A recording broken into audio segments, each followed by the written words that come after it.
Alors d'une réaction d'oxydoréduction vers une pile, comment est-ce qu'on va procéder? En partant de l'exemple de la vidéo précédente, c'est relativement simple. En fait, on va retrouver dans une pile notre réducteur de tout à l'heure, c'est-à-dire le fer solide que nous avons ici, et l'oxydant de tout à l'heure, c'est-à-dire le Cu2+, les ions cuivre, que nous avons ici en solution. Sauf que pour fabriquer une pile, on ne met pas le réducteur et l'oxydant qui vont réagir ensemble dans le même compartiment.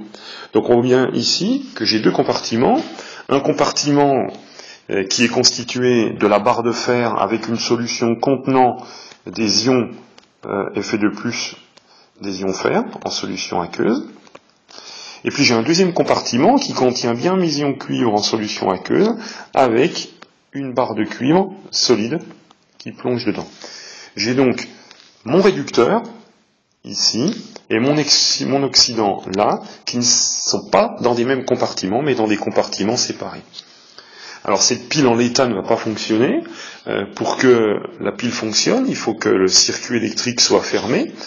Donc on remarque déjà la présence ici de ce qu'on appelle un pont salin. Il s'agit d'une solution qui contient des ions, qui est généralement gélifiée et contenue à l'intérieur d'un tube en verre en forme de U, qui fait la liaison entre les deux compartiments. Et cette pile va devoir débiter un courant électrique dans un circuit extérieur qui va comporter un dipôle.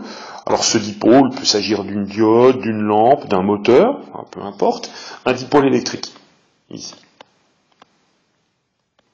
Voilà. Qu'est-ce qui va se passer dans le cas de cette pile? Eh bien, comme on l'a écrit précédemment, les atomes de fer solides vont être oxydés, et ça va donner naissance à des ions fer Fe2+, en solution aqueuse, et libérer deux électrons.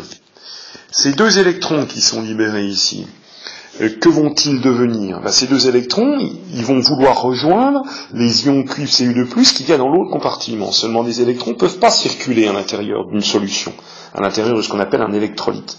Donc pour rejoindre le deuxième compartiment, les électrons qui sont produits ici n'ont pas le choix, ils sont obligés de monter par l'électrode qui est là, et ils vont rejoindre le deuxième compartiment en passant par le circuit électrique extérieur.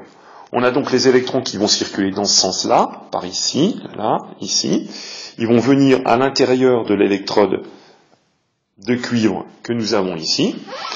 Et de l'autre côté, qu'est-ce qui va se passer? Les ions cuivre qui sont au contact de la tige de cuivre, mais dans la solution aqueuse, vont récupérer ces électrons qui arrivent et vont former du cuivre solide. Ça veut dire que petit à petit, nous avons ici une électrode de cuivre qui va s'épaissir, puisque des atomes de cuivre vont se former. Donc on a cette électrode-là qui va devenir de plus en plus épaisse, alors que de l'autre côté, dans le premier compartiment, eh bien c'est le phénomène un petit peu inverse qui va se produire. On a notre électrode de fer qui petit à petit ici va être rongée, va disparaître ici. Voilà. Donc on a une électrode qui est rongée d'un côté, l'autre qui va grossir. Mais pendant tout le temps que cette réaction va se produire, tant que j'aurai du fer dans le premier compartiment, eh bien, des électrons vont circuler dans mon circuit extérieur. Et des électrons qui circulent, eh bien, c'est un courant électrique qui circule. J'ai donc bien réussi à fabriquer une pile, simplement en utilisant l'astuce de ne pas mettre le réducteur et l'oxydant dans le même compartiment, et en obligeant les électrons à emprunter le circuit extérieur pour pouvoir rejoindre l'oxydant, ici les ions cuivre Cu2+. Alors quand j'ai des électrons qui circulent, je vois bien le sens de circulation de mes électrons, ici, donc ils se dirigent vers ma barre de cuivre. Ma barre de cuivre va donc constituer le pôle positif de ma pile. Le pôle positif attire les électrons qui sont chargés négativement. À l'inverse, la tige de fer que j'ai de l'autre côté constitue le pôle négatif de ma pile. Maintenant, si je veux représenter le sens conventionnel de circulation du courant, il faut que je me souvienne que le sens conventionnel du courant, c'est toujours le sens inverse de circulation des électrons. En réalité, le sens conventionnel du courant circule toujours du pôle plus vers le pôle moins. Donc si je dois représenter grand I, l'intensité du courant qui circule, je vais représenter par des flèches rouges comme ça. Grand I va toujours du pôle plus vers le pôle moins.